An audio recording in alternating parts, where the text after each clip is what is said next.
Setelah menggelar latihan dengan intensitas tinggi sejak awal pekan kemarin, pelatih Sriwijaya FC Neil Maizar menurunkan intensitas latihan anak asuhnya.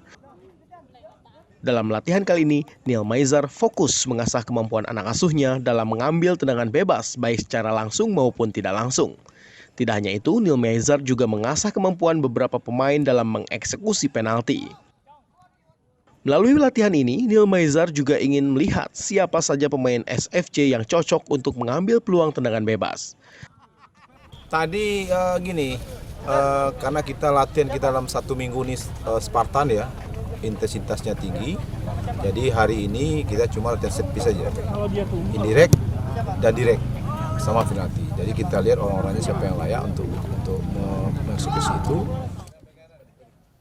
Di masa waktu persiapan yang tersisa, Neil Maizar juga akan lebih banyak fokus dalam mengasah kemampuan taktik dan strategi bermain anak asuhnya, terutama dalam kondisi menyerang atau bertahan.